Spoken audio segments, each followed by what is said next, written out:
ആമയും കൊക്കുകളും.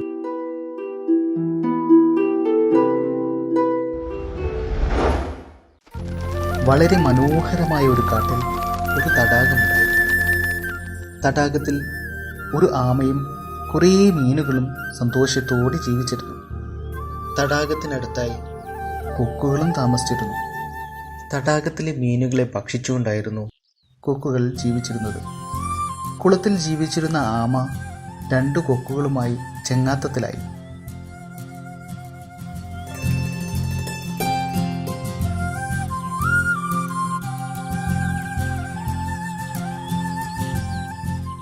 ഇന്നെൻ്റെ സുഹൃത്തുക്കൾ വന്നില്ലല്ലോ, എന്തായിരിക്കും സംഭവിച്ചത്? ആമ അങ്ങനെ ചിന്തിച്ചുകൊണ്ടിരിക്കെ കൊക്കുകൾ അവിടേക്ക് വന്നു. എന്ത് പറ്റി പ്രിയ സുഹൃത്തുക്കളെ, നിങ്ങളിന്ന് ഒരുപാട് വൈകിയാണല്ലോ വന്നത്. ഒന്നുമില്ല സുഹൃത്തെ, എനിക്ക് തോന്നുന്നു ഈ വേനൽക്കാലത്ത് ഈ തടാകത്തിലെ വെള്ളം വറ്റിപ്പോകുമെന്ന്. അതേ സുഹൃത്തെ, വെള്ളം വറ്റിപ്പോയാൽ നമുക്ക് പിന്നെ ഭക്ഷണം കിട്ടില്ല. ഓ, ഇത് സത്യമാണോ? അപ്പോ എന്തു ചെയ്യും? വെള്ളം വറ്റിയാൽ എനിക്കും ബുദ്ധിമുട്ടാണ്. 3 പേരും ചിന്തിച്ചു. നമുക്കൊരു കാര്യം ചെയ്യാം, ഇവിടെ അടുത്തെവിടെയെങ്കിലും വേറെ തടാകമുണ്ടോ എന്ന് നോക്കാം. ശരി, നമുക്ക് നോക്കാം. 2 കൊക്കുകളും തടാകം കണ്ടുപിടിക്കാനായി പോയി.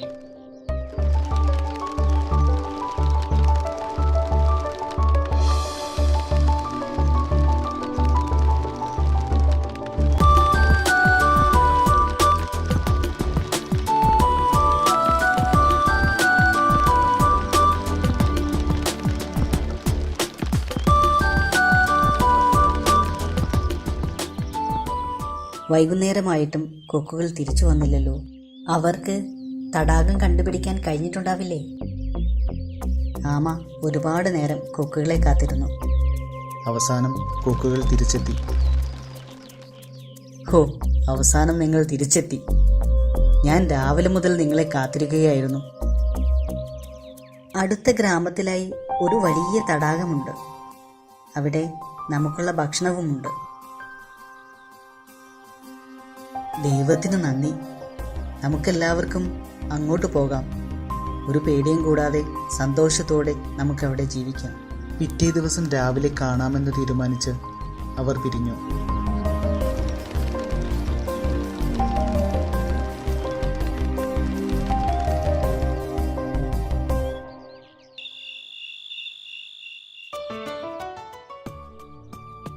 സുഹൃത്തേ, നമുക്ക് യാത്ര തുടങ്ങാം. നമുക്ക് ആമയുടെ അടുത്തേക്ക് പോകാം. ആമ കൊക്കുകളെയും കാത്തിരിക്കുകയായിരുന്നു. സുഹൃത്തുക്കളെ, ഞാൻ നിങ്ങളെ കാത്തിരിക്കുകയായിരുന്നു. നമുക്ക് പോകാം. ശരി, നമുക്ക് പോകാം. പക്ഷേ ഞങ്ങളെപ്പോലെ നിനക്ക് പറക്കാൻ കഴിയില്ലല്ലോ. നീ എങ്ങനെ പോകും? എങ്ങനെ പോകുമെന്ന് എല്ലാവരും ചിന്തിക്കാൻ തുടങ്ങി. അവസാനം ഒരു മാർഗം കണ്ടെത്തി. സുഹൃത്തുക്കളെ, നിങ്ങളൊരു കാര്യം ചെയ്യൂ. ഒരു കമ്പെടുക്കൂ. ഞാൻ അതിന്റെ നടുവിലായി കടിച്ചു തൂങ്ങാം. നിങ്ങൾ 2 പേരും കമ്പിന്റെ 2 അറ്റത്തും കൊക്കുകൊണ്ട് കടിച്ചു പിടിച്ച് പറക്കണം. എന്നാൽ നമുക്ക് എളുപ്പത്തിൽ അവിടെ എത്തിച്ചേരാം. കൊക്കുകൾക്ക് ഈ ആശയം വളരെ ഇഷ്ടപ്പെട്ടു.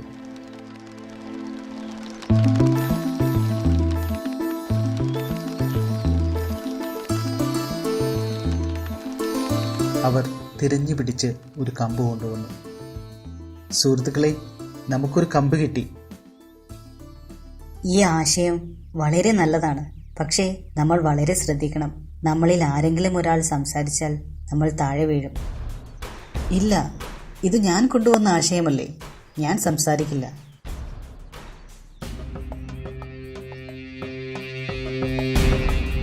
കൊക്കുകളും ആമയും കമ്പിൽ കടിച്ചു പിടിച്ചു. അവർ അടുത്തുള്ള തടാകത്തെ ലക്ഷ്യം വെച്ച് പറക്കാൻ തുടങ്ങി. അങ്ങനെ അവർ പറന്നുകൊണ്ടിരിക്കെ താഴെ കുട്ടികൾ കളിക്കുകയും ഉച്ചത്തിൽ കൂവുകയും ചെയ്യുന്നുണ്ടായിരുന്നു. എന്താണ് താഴെ നടക്കുന്നതെന്നറിയാൻ ആമയ്ക്ക് ആകാംക്ഷയായി. അവൻ വാ തുറന്നു. എന്താണ് അവിടെ നടക്കുന്നത് സുഹൃത്തുക്കളെ? എന്താണ് ഇത്ര ശബ്ദം? ആമ താഴെ വീണ് മരിച്ചു.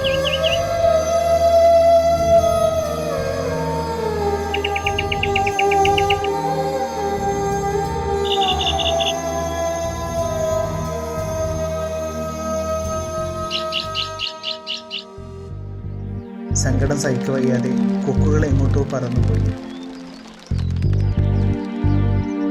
ചെയ്യുന്ന പ്രവൃത്തിയിൽ നമ്മൾ ശ്രദ്ധ കേന്ദ്രീകരിച്ചില്ലെങ്കിൽ പരാജയപ്പെടും.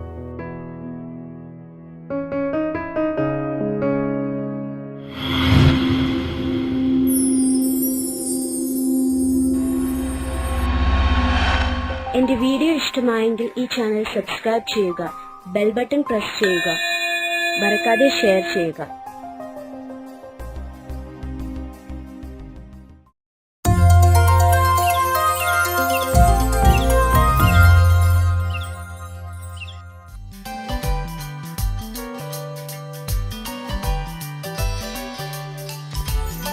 ഗുണപാഠം.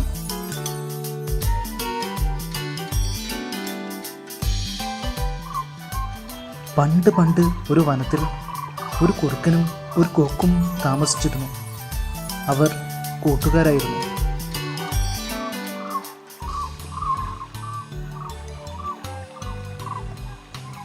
കൊക്കിനെ ഒന്ന് പറ്റിച്ചാലോ? കുറുക്കൻ ആലോചിച്ചു. ഒരിക്കൽ, കൂട്ടുകാരാ, നിന്നെ ഞാൻ എൻ്റെ വീട്ടിലേക്ക് ക്ഷണിക്കാൻ വന്നതാണ്. സന്ധ്യയാവുമ്പോഴേക്കും എത്തണം. നന്ദി കൂട്ടുകാരാ, ഞാൻ തീർച്ചയായും വരാം. അങ്ങനെ കൊക്ക് കുറുക്കൻ്റെ വീട്ടിലെത്തി. കൂട്ടുകാരാ, കുടിക്കൂ, നല്ല സ്വാദുള്ള പായസമാണ്. അത് പറഞ്ഞ് കുറുക്കൻ പായസം വലിച്ചു കുടിക്കാൻ തുടങ്ങി. പരന്ന പാത്രത്തിലായതിനാൽ കൊക്കിന് നീണ്ട ചുണ്ടുകൊണ്ട് പായസം കുടിക്കാനേ സാധിച്ചില്ല. അയ്യോ കൂട്ടുകാരാ, പായസം കുടിച്ചില്ലല്ലോ. നോക്കൂ, ഞാൻ കുടിക്കുന്നത്. അത് പറഞ്ഞ് കുറുക്കൻ വീണ്ടും പായസം കുടിക്കാൻ തുടങ്ങി. നിനക്കറിയുമോ നീ എത്രമാത്രം എന്നെ അപമാനിച്ചു എന്ന്? ഒരിക്കൽ കുറുക്കനെ തൻ്റെ വീട്ടിലേക്ക് ക്ഷണിക്കാൻ കൊക്ക് തീരുമാനിച്ചു. കൂട്ടുകാരാ, താങ്കൾ ഇന്ന് എൻ്റെ വീട്ടിലേക്ക് ഊണ് കഴിക്കാൻ വരണം. നിങ്ങൾക്കായി മീനുകൊണ്ടുള്ളൊരു വിഭവം ഞാൻ ഉണ്ടാക്കി വയ്ക്കും. തീർച്ചയായും വരണം. വളരെ സന്തോഷം, തീർച്ചയായും ഞാൻ വരാം. വന്നാലും കൂട്ടുകാരാ, ഇവിടെ ഇരുന്നാലും.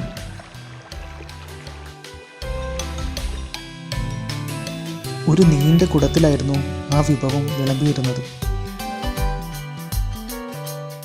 ഹംബോ, എന്തു നല്ല മണം. കൊക്ക് കുറച്ചായി കഴിച്ചു. കൂട്ടുകാരാ, എന്താ കഴിക്കുന്നില്ലേ? ഞാൻ കഴിക്കുന്ന പോലെ കഴിക്കൂ. നീണ്ട കുടത്തിലായതിനാൽ കുറുക്കന് കഴിക്കാനേ കഴിഞ്ഞില്ല. കുറുക്കന് താൻ മുമ്പ് കൊക്കിനെ പറ്റിച്ചത് ഓർമ്മ വന്നു. അവനവൻ്റെ തെറ്റ് മനസ്സിലായി. കൊക്കിനോട് ക്ഷമ ചോദിച്ച് കുറുക്കൻ വീട്ടിലേക്ക് നടന്നു. എല്ലാവരുമായി സൗഹൃദം പങ്കിടുക, ആരെയും അപമാനിക്കരുത്.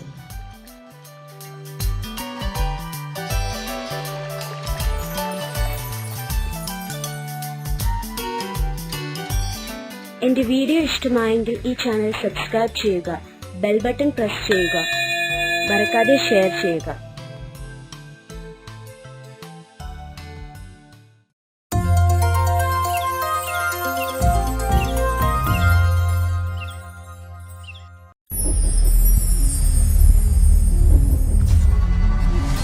കൊക്കിൻ്റെയും മീനുകളുടെയും കഥ.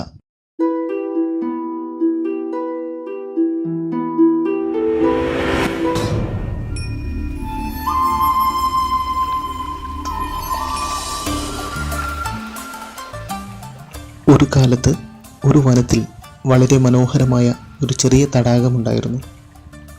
ആ തടാകത്തിൽ ധാരാളം മത്സ്യങ്ങളും ഞണ്ടുകളും സമാധാനപരമായി ജീവിച്ചിരുന്നു. തടാകക്കരയിലെ ഒരു മരത്തിൽ ഒരു കൊക്ക് താമസിച്ചിരുന്നു. തടാകത്തിലെ മത്സ്യങ്ങളെ ഭക്ഷിച്ചുകൊണ്ടാണ് അത് ജീവിച്ചിരുന്നത്. കാലങ്ങളേറെ കഴിഞ്ഞുപോയി. കൊക്കിന് പ്രായമായി. കാഴ്ചശക്തി ദുർബലമായതിനാൽ അവന് മീൻ പിടിക്കാൻ കഴിഞ്ഞില്ല.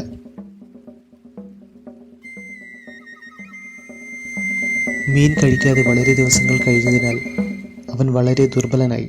മീൻ പിടിക്കാനുള്ള തന്ത്രപരമായ പദ്ധതി അവൻ ആലോചിച്ചു. അവൻ വളരെ സങ്കടത്തോടെ തടാകക്കരയിൽ ചെന്നിരുന്നു. ഒരു ഞണ്ട് അവനെ കണ്ടു. എന്താണ് സംഭവിച്ചത് കുക്കുമുത്തച്ഛ? നിങ്ങൾ എന്തിനാണ് വിഷമിക്കുന്നത്? നിങ്ങൾ മീൻ കഴിക്കുന്നില്ലേ? ഇല്ല, ഞാൻ ഇനി മീൻ കഴിക്കുന്നില്ല. പക്ഷേ മീനുകളെക്കുറിച്ച് ആലോചിക്കുമ്പോൾ എനിക്ക് സങ്കടമുണ്ട്. അതെന്താ? എന്താണ് സംഭവം? കൊക്കോ ഒരു നുണ പറഞ്ഞു. ഞാൻ ഒരാളിൽ നിന്ന് ഒരു വാർത്ത അറിഞ്ഞു. കുറച്ച് ദിവസത്തിനുള്ളിൽ ഈ തടാകം മൂടി ഒരു പാർക്ക് നിർമ്മിക്കും. ഈ തടാകത്തിലെ എല്ലാവരും മരിക്കും. അതുകൊണ്ടാണ് എനിക്ക് സങ്കടം.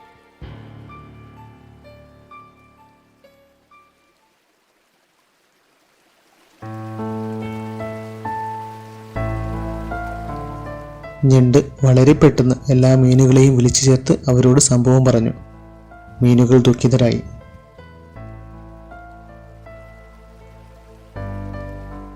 എല്ലാ മീനുകളും സഹായത്തിനായി കൊക്കിനടുത്തേക്ക് പോയി. കൊക്കുമുത്തച്ഛ, ഈ കേട്ടതെല്ലാം ശരിയാണോ? നിങ്ങൾ വിഷമിക്കേണ്ട. ഇതിനടുത്തായി മറ്റൊരു തടാകമുണ്ട്. നിങ്ങൾക്ക് വിഷമമില്ലാതെ അവിടെ താമസിക്കാം.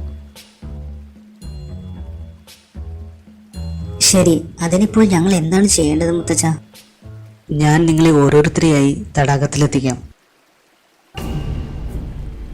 മീനുകൾ സന്തോഷത്തോടെ അത് അംഗീകരിച്ചു.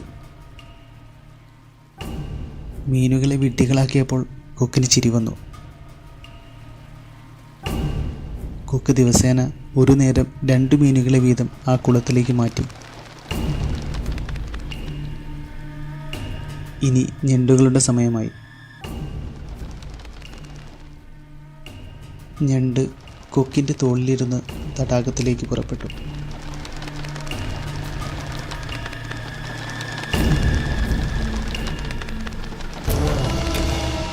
കുറച്ചു നേരം യാത്ര ചെയ്ത ശേഷം, ഈ തടാകം എത്ര ദൂരെയാണ്? എനിക്ക് ഈ അടുത്തുവിടെയും തടാകം കാണാൻ കഴിയുന്നില്ല. നിങ്ങളെയൊക്കെ തടാകത്തിലേക്കാണ് കൊണ്ടുപോകുന്നതെന്നാണോ കരുതിയത്? ദേ അങ്ങോട്ട് നോക്കൂ, നിങ്ങളുടെ സുഹൃത്തുക്കൾ കുന്നിൻ മുകളിൽ ചത്തിക്കിടക്കുന്നത്. ഞണ്ടിന് കാര്യം മനസ്സിലായി. തൻ്റെ സുഹൃത്തുക്കളെ തന്ത്രപൂർവ്വം കൊക്ക് കൊന്നതാണ്. അവന് ദേഷ്യം വന്നു.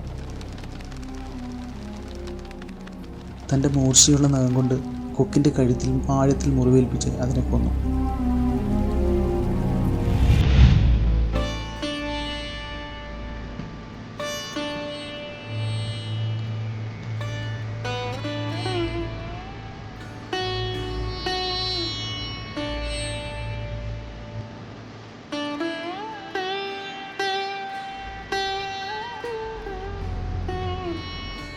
തുടർന്ന് ഞണ്ട് പഴയ തടാകത്തിലേക്ക് മടങ്ങി. സംഭവിച്ച കാര്യങ്ങൾ എല്ലാവരോടും പറഞ്ഞു. പിന്നീട് അവരെല്ലാം തടാകത്തിൽ സമാധാനപരമായി താമസിച്ചു. നിങ്ങൾ ആരെയെങ്കിലും വേദനിപ്പിക്കുകയാണെങ്കിൽ ഓർക്കുക, ഒരിക്കൽ നിങ്ങൾക്കും ആ ഒരവസ്ഥ ഉണ്ടാവും.